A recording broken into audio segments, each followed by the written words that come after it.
Welcome. I am Greg Gunlock, Chief Negotiator for UFF UNF bargaining team. I'm joined by members of the UFF bargaining team, Jenny Ziegler, Maria Altalano, James Beasley, and in attendance today from UFF Tallahassee is Emily McCain. It is the 19th of November, and we are here as part of the negotiations surrounding the UNF-UFF collective bargaining agreement. This particular meeting follows from the requirements of Article 8.3C of the CBA, which provides that if any rule, policy, or resolution proposed by the university administration has a direct and substantial impact on wages, hours, or terms or conditions of employment, the university administration shall, upon UFF's request, engage in collective bargaining respect to the impact of the change prior to implementing. And so that's the nature of impact bargaining. I'd like to welcome the UNF BOT team and its members, represented here today by Mike Mattimore for Allen Norton and Blue. Mike, would you like to introduce your team members? Yeah, sure. I see Mary Ann, and I think Mary Ann's already spoken. So I saw Justin, I saw Carrie, I saw John, I saw Diane. I don't know, is there anybody else out there? Do we have David yet? Yeah, I'm here. I'm just All right, there's David. All right, I saw Daniel. I guess that's everybody. All right, well, thank you, and welcome also to those faculty members and others who might be listening in. Mike, I'd like to characterize the events that have led to today to kind of get a historical record here. So I think everybody is cognizant and acknowledges the fact that we removed remote instruction and work back in March on the 11th of 2020. At that time, both UNF and UFF began immediate bargaining and negotiations to reach memorandums of understanding regarding the impacts of the pandemic. We reached agreement on April 10th, what we call MOU 1, and that agreement covered a variety of different areas, but it was limited to spring and summer. On the 29th of June, we reached our second memorandum of understanding, and that covered the applicability of safe access protocols incorporating CDC guidelines and local and state guidelines into the UNF draft blueprint for returning to campus in the fall of 2020. And that MOU applies not only to fall, but beyond. On the 3rd of September, we reached our third MOU agreement, and that agreement gathered areas from MOU and applied them to the fall. Most of those things were carried forward. However, ISQs, in terms of their administration and in terms of their use, were held out at that time. We could not reach agreement on those. The MOUs 1, 2, and 3 then were ratified by the faculty on the 24th of September and by the Board of Trustees on the days of 12th, 13th, and 15th, I believe, or 12th through the 15th of 2020. I'm not sure on the exact date that vote was taken. So that's where we're at. And from our side, Mike, we're interested in continuing to talk about events on the ground. It's a dynamic circumstance, as we understand, with the pandemic, and some concerns have emerged and become knowledgeable to us based upon information received just in the last couple of weeks. We'd like to share that with you and get your thoughts on that. We'd also like to continue our conversations regarding impacts as it relates to research, teaching, and service. There have been a number of proposals that have been exchanged. The latest was a comprehensive integrated proposal that we dealt with, proposal to our proposal to your proposal back on the 12th of November. And so those are still outstanding. We'd like to move towards agreement on that. We'd also like to ensure that we are considering the extension of the MOUs that we do reach, both 1 and 3, and possibly today's being 4, and have them apply to the spring semester, which, as you know, is just right around the corner. We still have full book negotiations to talk about, and if there's time today, certainly can bring those up. So that's on our side. Would you like to have us proceed and then or was there something that you had on your side? Is that consistent with your thoughts? No, yeah, please go ahead, Greg. We have something for you to look at and consider, but we can get around to that after you have, if you have other information you want to provide to us, proceed. Okay, thanks, Mike. And so let's talk about the events on the ground. Obviously, it is the 19th. There's a lot that's been happening. It's inescapable in the news. And Jenny Ziegler is going to cover, kind of bring us up to date on some of the things that have been happening. And then we'll focus in on the concerns that have emerged over the last couple of weeks. Thanks, Greg. So as I'm sure many of you can attest to by reading the headlines in the local news, COVID-19 cases continue to rise in Florida, Northeast Florida, and also on campus. And we've provided a graph here for that. Last week on campus specifically, we had 28 reported and confirmed cases, including both students and employees. Yesterday, it was announced that we've reached 250,000 cases in the United States, and locally we're seeing cases trend upwards as well. As you can see specifically from the News4JAX headline that we've included on this slide, Florida numbers have been trending up in the past 45 days, and I believe that Jacksonville unfortunately added 253 cases on Wednesday, which is slightly above the average of 225 cases so far this month. This is, of course, troubling. And, as we head into the Thanksgiving holiday, I think we all have concerns about how that will, what will that look like on the other side of Thanksgiving. And we know that, holidays, just people traveling, so on and so forth, put our community at a higher risk. And sorry for any background noise, my daughter's screaming. Sorry about that. Thank you, Jenny. Just a point of clarification, that was 250,000 deaths, correct? It wasn't 250,000 cases. Sorry, yes.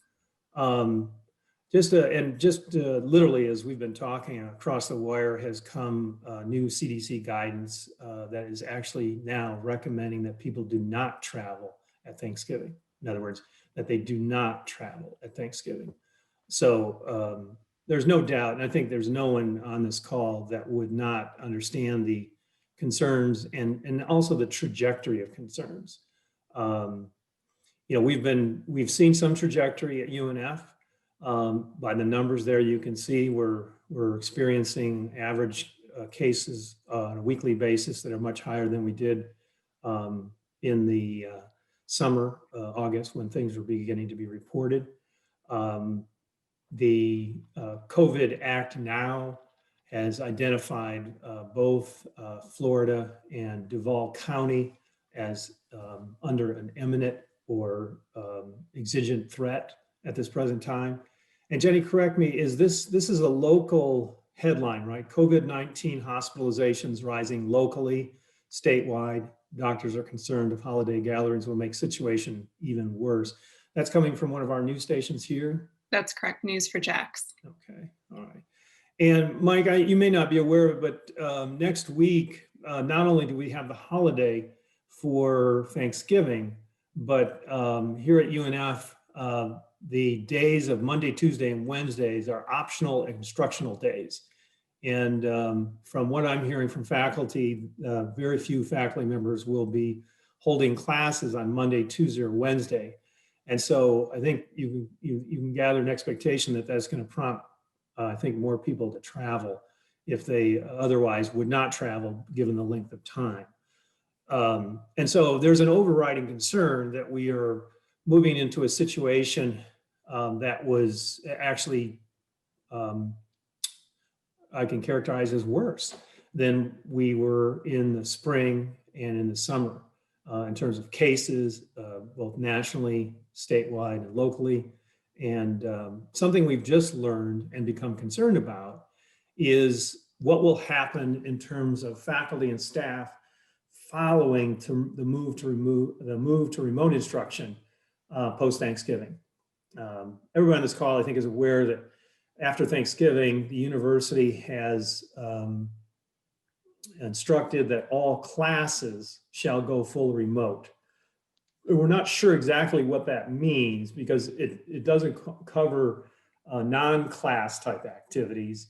And so we'd like to get some clarity on that in terms of how many faculty will be permitted on the faculty grounds and what type of risk exposure they will have under those circumstances.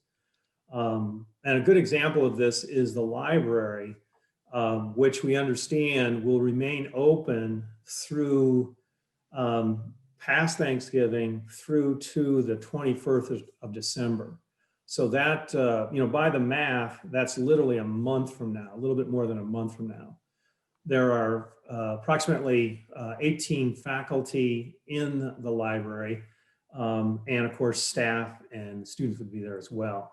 So there is a concern that we will still continue to create circumstances for exposure. Traditionally, the library is known to have more people moving through turnstiles after Thanksgiving in preparation for exams. And we also know, based upon information and belief, that since this fall semester, I think summer as well, there have been 12 notification letters. These are letters that are entitled COVID-19 low-risk notification letters that have been sent to members of the library. And what that is, Mike, is we're in a situation where they have identified an individual who has been exposed to the virus or has the virus, has made egress into the library at some point, thereby possibly exposing others. By comparison, I have not received a letter in my department over the entire time of one of these notification letters. And I'm not aware of any other faculty in my college that have received these letters as well. So all these things kind of create a trajectory of concern and a confluence of concerns surrounding what's going to go happen after Thanksgiving, and by example, the library.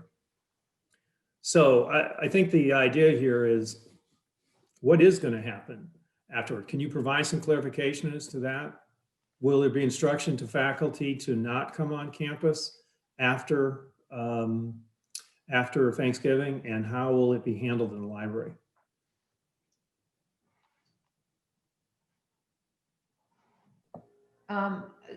I'll be happy to. In fact, I just sent a note out to Dan Moon.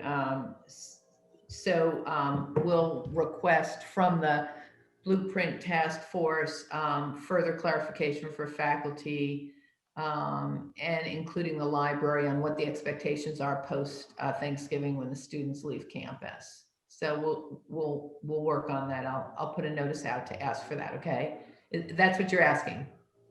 Yeah, and the library is a known concern. We don't have Right. certainty surrounding other faculty members, but we do know that there will be faculty members who will be required to be in the library and under these increasingly risky circumstances. And I mean, I think it's not only clarity, but we're concerned that that type of a policy may actually not be supported under the circumstances and against possibly the CDC guidance. So in that regard, we're not only asking clarity, but asking for reconsideration. Yeah, I just wanted to, I did speak, but I'm not sure, Carrie, if you have any immediate information on the guidance, especially when it comes to the library. I don't think I know that, so I'll ask, but if you do, then I didn't mean to cut you off if you have something to share.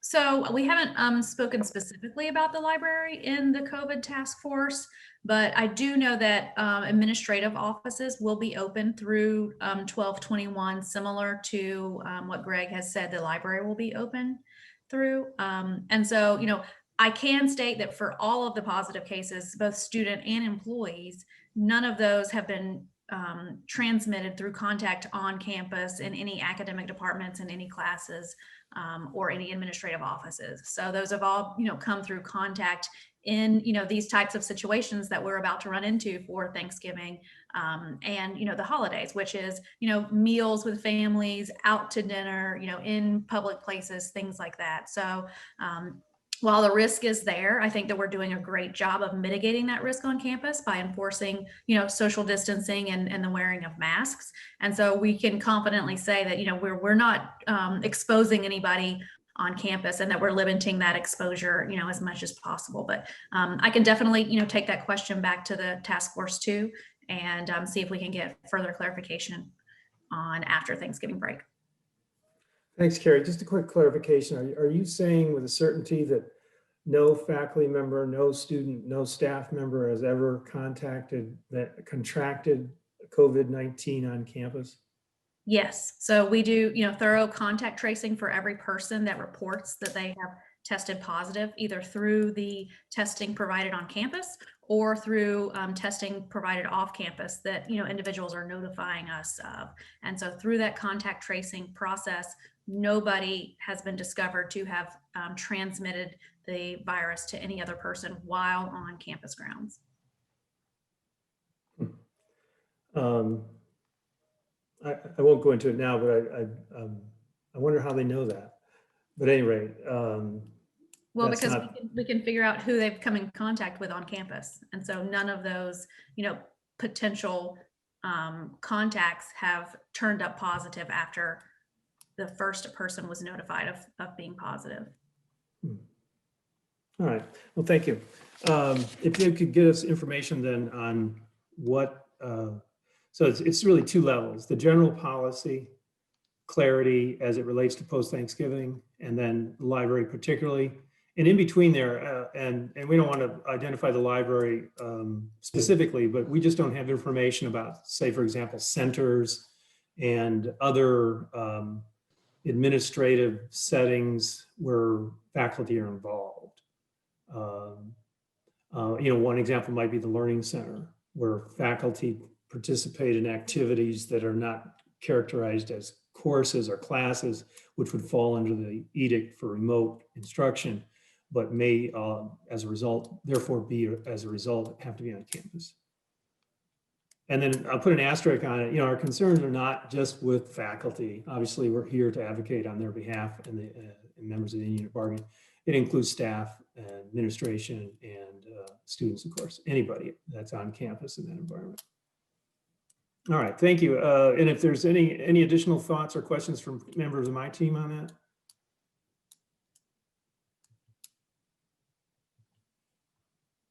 Okay. All right, Mike, moving then to the next item. This was the counter proposal that we provided to you at the end of our meeting last time. And I wanted to focus in on one particular element of it, which has been giving us challenges since early on. And that has to do with how ISQs will be administered, or if they will be administered, and how they'll be used. And the way I want to characterize it is kind of to talk about the historical basis for our position, as well as the sources of support for our position that we've relied upon, and kind of where we're at now.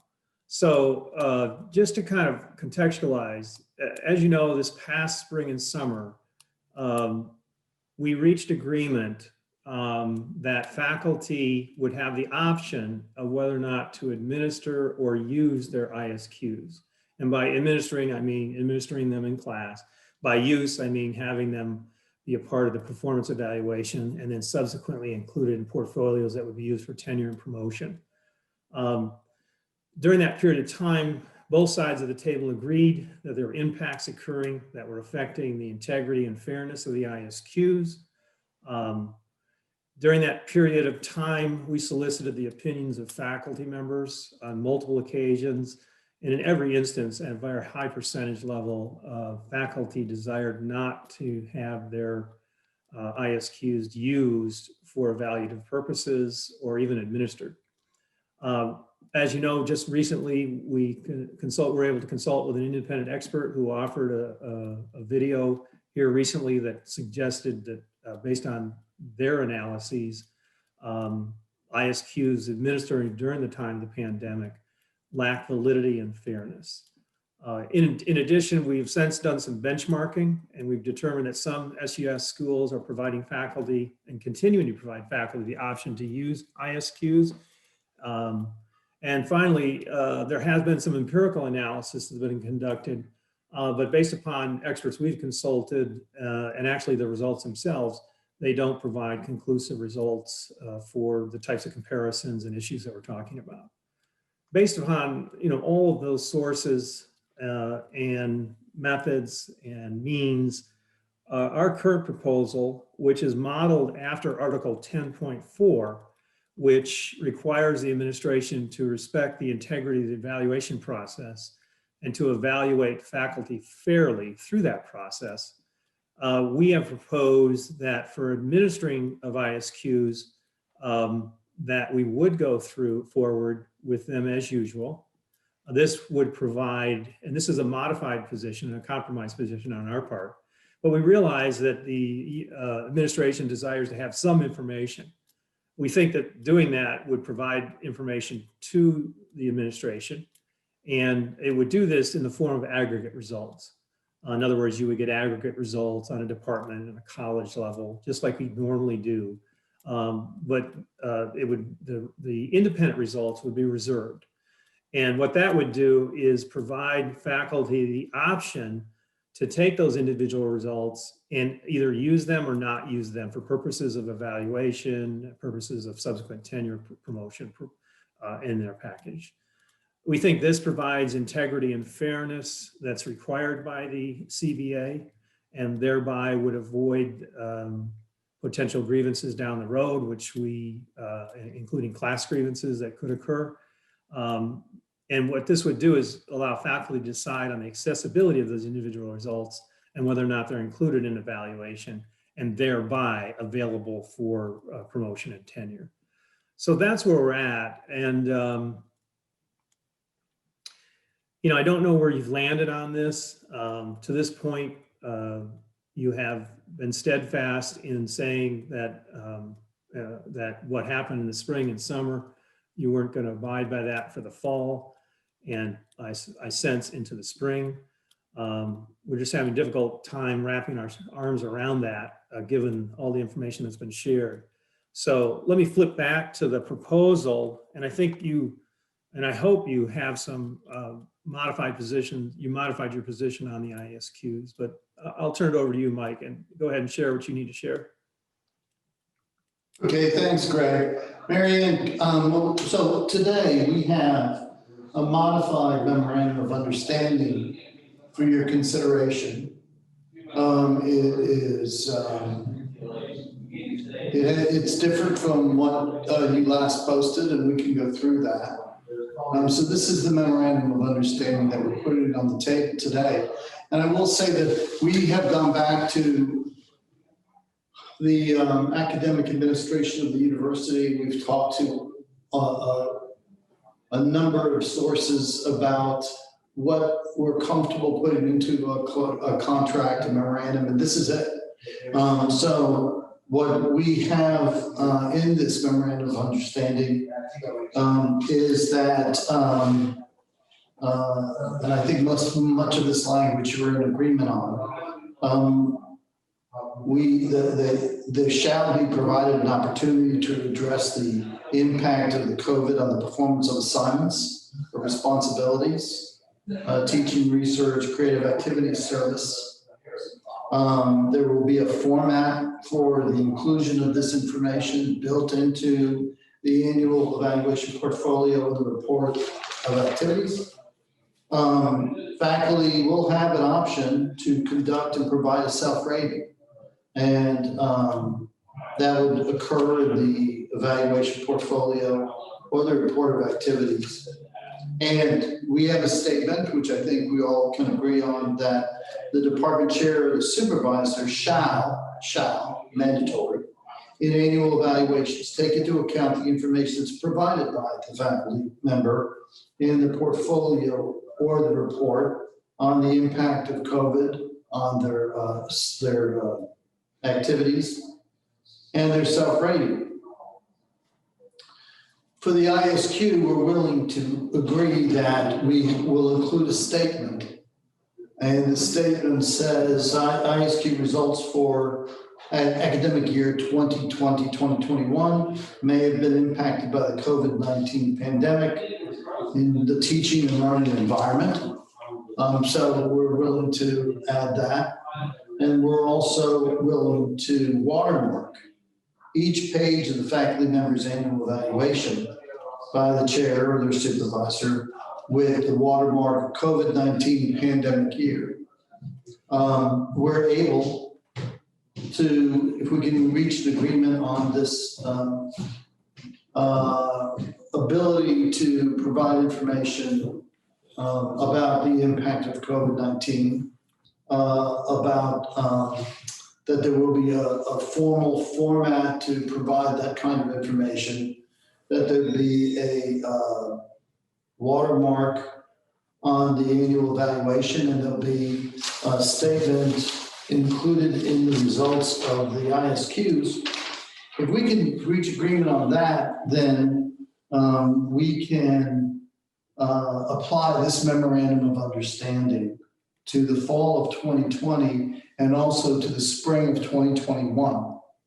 And then what we also can do is go to the September 3rd, 2020 MOU and extend that into the spring with one change. The third paragraph of that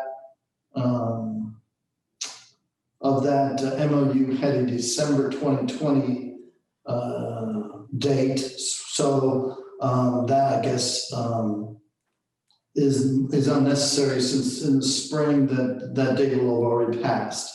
But then we can put all of these issues to rest for the fall and the spring and move on to other issues that are of interest to us both. So that's where we are today. Well, thank you, Mike. And before we would caucus, I just have a couple of questions. Thank you for the counter proposal. And you mentioned that you consulted with the members of the administration. Who would that be?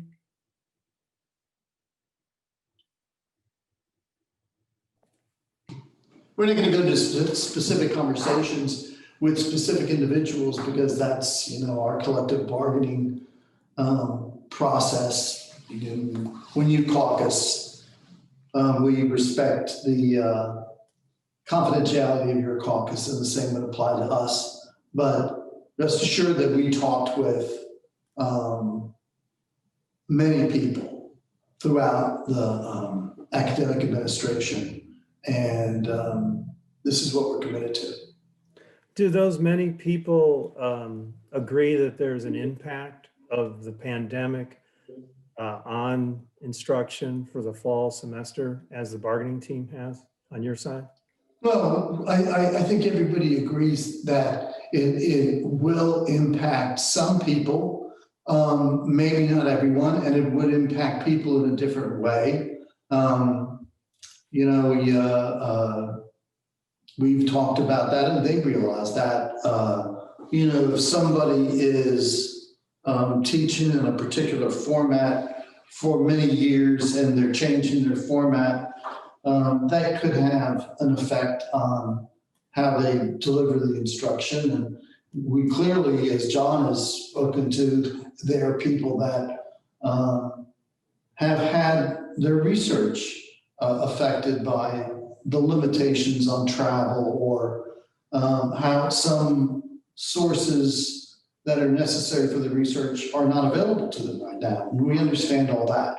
But we think that what we have worked together on to allow for that to be expressed, captured, and memorialized person to person, so that those that are impacted and how they're impacted have the opportunity to reflect that in our evaluative system. Yeah, that's why we're doing this memorandum of understanding. Marianne, just a quick question. Mike mentioned that there's been, potential impacts, acknowledged impacts for people who have not traditionally taught remote and may have moved. It's my understanding about less than 20 to 24% of classes are typically taught online in a remote fashion, or is the number less than that? Not counting independent studies and directed research. So I would want to confer with Deb Miller, but there's variations in online learning. There's complete DL, and then there's hybrid. So it's my understanding that there's many more faculty who do that, so they'll do a combination. So it's really the way you categorize online learning. So pure DL is, kind of 80% or more your courses are taught completely remotely and maybe asynchronous or synchronous. And then there's the hybrid. So faculty will have engaged in remote teaching, online learning to some degree, but also have a component, possibly a face-to-face. I don't know what those percentages are, but I can get them from Deb Miller pretty quickly. So I think there's more faculty participating, but I'd be going out on a limb on giving you any percentage. I mean, the UNF is considered a face-to-face school, right? I mean, that's kind of how we model ourselves to the public, correct? And so there's been a considerable number of faculty. We'd say the majority of faculty have been affected by moving to the remote instruction. I would say that we still have the majority of faculty teaching on campus, but we have had steady increases over time, and with the resources that CERT have allowed, that faculty have engaged in some kind of online teaching. But again, I can find that out for you, Greg, and you can see the trajectory of that increase over time. I think more faculty have been engaged in that. I guess what I'm trying to get at is how many people have been affected. In other words, had changed their method of delivery as a result of the pandemic, either by choice or by fiat. It would be the majority of faculty, correct? More than 50%? I think that's probably true, more than 50% of the faculty. Yeah, I mean, I would agree. I don't think anybody would differ with that. I mean, Yeah, I will check that. I'll get that as quickly as I can. I think Deb will have that pretty much at the ready. In fact, it's probably posted online somewhere, but she might have some nuanced data that she can provide that will help get maybe more at your question. yeah, and my question isn't necessarily, we don't need a specific number, but I'm just getting at the point that the majority of faculty have been impacted. And it goes to the rationale for the administration for kind of doing things in the way they are in their position here. Mike said that some have been impacted and some have not, because their past practice has been to engage in the types of instruction that we're seeing now. And my only point is to clarify that the some faculty versus the other faculty, the majority are the other faculty. In other words, the other faculty have had their method of instruction altered as a result of the pandemic, and that makes up the bulk of the faculty.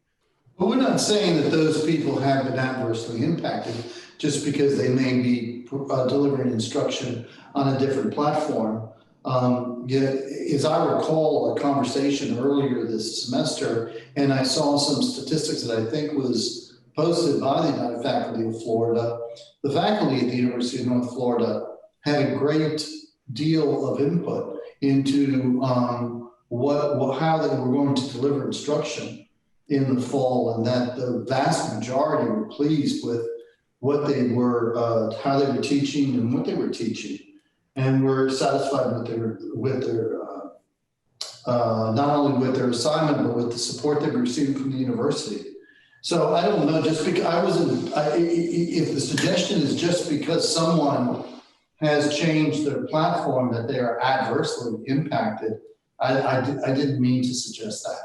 I think there are probably individuals that have a difficult time with all of this among the faculty. I think there's people in every profession that are being challenged in one way or another because of the pandemic. And so, you know, we have to do what we can and then continue to do the best that we're all possible. So that is why we're offering this memorandum of understanding, and that's why we offered the one before in September Yeah, to Mike, help facilitate and accommodate. Sure. And we agree, Mike, there certainly are a lot of people who have been impacted, and those include faculty members. Let me ask you, you spoke a moment ago about the proposal. Is it true that everything in paragraph 1 is already provided for under the current CBA? Isn't that correct? In other words, faculty members have the right to create the form for the annual evaluation portfolio or the annual report of activities within their department or unit. They also have the ability to adjust that format. They also have the ability to include a self-rating. And under the current CBA, isn't it true that the department chair or unit supervisor shall complete the annual evaluation of the faculty member, taking into account the information provided by the faculty member? That's actually, you may not know, but that's a quote from the current CBA. I think there's a lot that goes on, one that goes beyond the contract. I think for one significant purpose, it is focusing on not just information that somebody may believe to be relevant or not to their evaluation. This is specifically directing the evaluators to take into consideration the information provided on COVID-19, and that they are to specifically create, not may, but they shall create an evaluation device that has the format for the inclusion of information provided with regard to COVID-19 and its impacts. So no, I think this is, I mean, could somebody have used the current contract language and attempted to do this? Yeah, I think that's probably true. They could have used the current contract language and attempted to do this.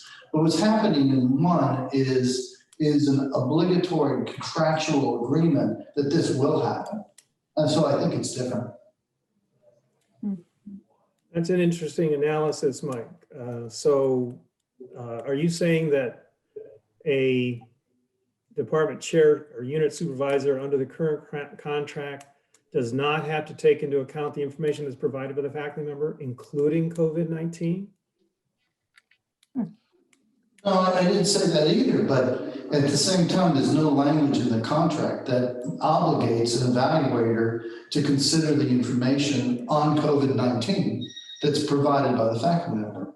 Well, it actually obligates them to consider all information included in the portfolio, regardless of whether or not it's COVID-19, correct? Right. But this is obligatory in a memorandum of understanding, having the force and effect of contract, and it would allow the safeguard to a faculty member to say that this was not carried out by their evaluator. The language in the contract is not anywhere near this specific, and as a result, it would be much more difficult for someone to challenge some action because they felt as if any impacts of COVID-19 were not adequately considered. Well, I won't debate the point with you, but just for clarity, the language of the last sentence actually comes from the current contract. So if you want to include in that letter, if you want to include greater specificity in each of these sentences, we can do that. And I think that would differentiate this. In other words, if you want to say in that last sentence, the department chair, unit supervisor shall complete the annual evaluation of the faculty member, taking into specific account the impacts of COVID-19 via information provided by the faculty member. then I think you get at the specificity. But right now, that language is exactly the language that's in the contract. And so the administration is offering nothing more than what we already have. No, well, I believe our intent is to obligate ourselves to take into consideration the information provided by the faculty member with regard to how COVID-19 has affected the ability to meet their assignment responsibilities. So if you wanted to propose that language and would be more comfortable with it in the memorandum of understanding, I would have to take it past my team. As you know, I owe them the opportunity to confer and opine as to whether something is acceptable or not. But it's certainly something that we would do, and I don't see that being a deal breaker. All right. So if we were to offer up language that took the last 3 sentences and inserted in specific detail reference to the COVID pandemic, so that would deal with the format. In other words, it would obligate the department or unit to develop a format that specifically includes a heading or a place for information about the COVID-19 impact. That's again what our intent was, that each Okay. department or unit shall develop a format for the inclusion of this particular information. All right. As well as for the second to the end sentence, that the self-rating may also, your intent may also reference the implications of COVID-19. We see no limitation on that self-rating with regard to COVID-19. Everything that we are putting in this memorandum of understanding in paragraph 1 is an attempt to allow for the faculty member to share information about how they have been impacted by COVID-19. Okay. Well, I appreciate that, Mike. And it clarifies the intent. The only other question I have before we break into a session here is there's been ongoing discussions about chairs, and you were involved in discussions, and I think actually as part of a proposal last year during one of our full book sessions, or not full book, but where we focused on particular articles. The administration had talked about training of chairs and unit supervisors. Has there been any training provided to, or will there be any training provided to department chairs, unit supervisors in how to take into consideration and what the kinds of impacts that can be expected from COVID-19, so that they are in a position to consider the impacts and the complexity of those impacts? I will confirm with my team and come back after caucus with that answer, because I want to give you a complete answer. So I'd like to confirm before I articulate it. Has there been any, and to the whole group, has there been any training of chairs or unit supervisors on the impacts of COVID-19 and how to address them in the management of their faculty?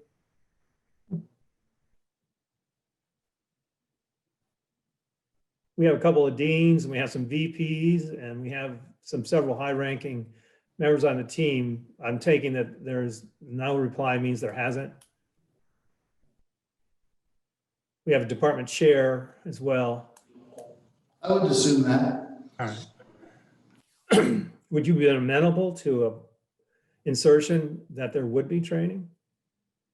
I mean, you can see the challenge here is if we're going to defer to chairs and unit supervisors to take all this into consideration and come up with a consistent response in terms of how they evaluate faculty, how is it we can be assured that they would be equipped with the ability to do that, number one, given this is a pandemic that has never occurred before in our lifetime, and the acknowledged past acknowledgement that chairs and unit supervisors need training. And if we're going to put all that on them, and in other words, put all of the potential evaluatory process on unit supervisors and department chairs, how can we be assured on the faculty side of the table here that this is going to be done in a way that mitigates the impacts of the acknowledged impacts that we've seen already, and we know that are going to likely occur. That's kind of, I mean, you can see where that's a bit of a, well, more than a bit of a concern for the faculty. How can you assure us that that's going to be done well, fairly, and with integrity? Well, like I said, I'm going to give a more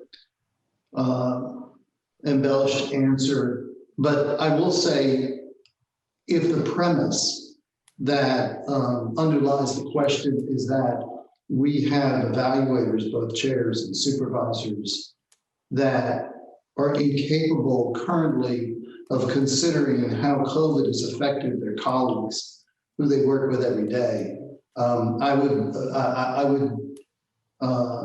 object to that premise. I think that our department chairs and supervisors are qualified expert evaluators that take the evaluation of faculty is one of the paramount responsibilities. And I think that they do a good job. I think they're capable of understanding how COVID-19 impacts those people that they work with. And so are they lost out in the field, wandering around, wondering how to evaluate and incorporate COVID into evaluations? I don't think so. I think they're in the positions that they're in because they've demonstrated over time that they have the expertise to understand the circumstances in which faculty find themselves.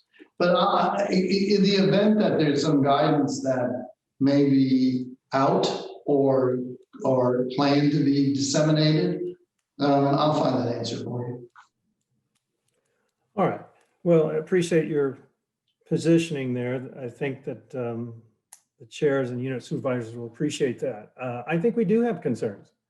I think with the lack of training under the circumstances, anybody should be concerned. From my own personal circumstance, I know organizations, corporations that are training people to be able to be in a position to, because of the special circumstances, to evaluate from a management standpoint their employees. So I can't imagine that would be a different environment than here at the university, that we have some magic expertise in our department chairs and unit supervisors as it relates to evaluating COVID-19, but we can differ on that. Why don't we break for caucus and we'll consult the teams on either side. Do you have any questions of us before we go to caucus? No, I don't, and I think it's a good idea, and thank you, Greg. Can you send us, if you haven't already done it, Marianne, I think you probably have already sent that to us. I had it ready to go in a draft, and I don't think I slung it, so I'm going to do that right now. All right, sling it our way here. Thanks. Yeah. All right, we will adjourn to our, for members of my team, we will adjourn to a offline Zoom other room. And I guess, Marianne, you're going to keep this room open for the benefit of all the participants? Okay. All right, thank you. And it is now 1:53. Should we, at the latest, agree to get back by 20 after? Sounds good. See you then. Okay, thanks.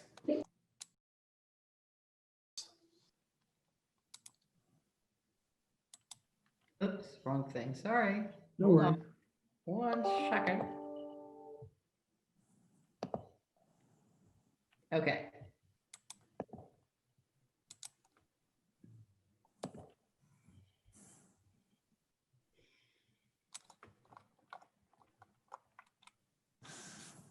Let me just get this mic and we'll be able to talk about it. Okay.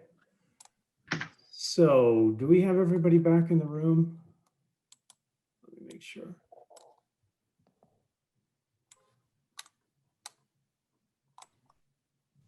All right, Mike, thank you for this proposal. And let me just toggle it down from the beginning so you can see. So this is the MOU that was sent over. We appreciate you sending that to us and the language that you have modified. There's things about it that we believe are helpful, and there's things about it that still provide concerns for us. But we think we can reach an agreement here. Let me take you through it real quickly and just highlight the things for you. We've taken you up on increasing the specificity associated with paragraph 1 based upon your interpretation that many of the things that we believe are in the contract are not there. So we've made them more specific. And you can see they deal with the headings and format. They deal with the self-rating. They deal with the requirement of a department chair or unit supervisor to complete the annual evaluation, taking into account the information. And given our discussion of training and guidance, we've included a sentence that describes that each department unit supervisor shall be provided specific training and formal guidance from the administration on how to take into account the impact of the COVID pandemic. And we could provide you information about how that's being done at other corporations. We are feel that the ISQ issue continues to be a challenge. We think this is a movement in the right direction to add in the heading or a statement for all ISQ's results. Where would that appear is one of the questions we had. Would that appear at the heading or the watermark or what? So on the results page, I think I sent you a snapshot a little while ago what that would look like. ITS, they had to put it in a certain place. I don't know, for certain characters. Okay. I can resend where it would show on the result page pretty prominently, and I think they can put it in red. But I can resend that that GIF or JPEG file to you, Greg, so you can see it. All right, we just want to make sure the font size and the color are prominent. Right. Okay, and I think that that's the intent of both sides. We agree with the proposal that the watermark, as far as a COVID statement, should be a better option, and so we agree with the proposal here on 2. We still have remaining concerns, and I think valid ones, as to the use of ISQs. In addition, the fact is the ISQs will not be used for evaluative purposes until next June. And nobody knows between now and then what could happen. And we know that the trajectory is, as someone put it in an article today, very, very scary. So it may be that there are additional impacts, cumulative impacts, and continuing impacts that surface as we get into January, February, March, April, and May. So we would like to revisit the use of ISQs, and by that we mean in the annual evaluation portfolio and the annual report of activities, of course, across the exigency of the COVID impact. Finally, then the rest of it is as was provided. So, Mike, I know we're already 7 minutes over time. You guys are probably gonna need some time to digest this, but you know, other than that, I mean, can we reach agreement right now? Well, I'm going to obviously have to take this new language back to my team, and maybe even beyond, before we can respond, but we will. Okay. And before you jump off, I know we have run out of time, but does anybody from the team representing the University of North Florida Board of Trustees have any questions for Greg with regard to what he's proposing? All right, I don't think we have any questions about this, so let us take this back, Greg, and we'll be in touch. Okay, Mike, I will send a copy to you and to Marianne once we get off the call here. And next week, the university has optional instruction days on Monday, Tuesday, and Wednesday. And of course, the Thanksgiving holiday is Thursday and Friday. Should we plan on meeting the week after that at some point? Well, let me get with my team and see. I mean, who knows? We may not even need another meeting on this. Okay. Yeah, we would prefer to meet in public. Our constituents like that. And we'd also prefer to meet as soon as possible under the circumstances, of course. Yeah. I'm not suggesting meeting outside of the public. Okay, well, I didn't think you would, but you know, we can always meet for a Zoom call. Spread of coronavirus in the US. All right. Thanks, guys. All right, Thank you, everybody. Thanks. Bye now.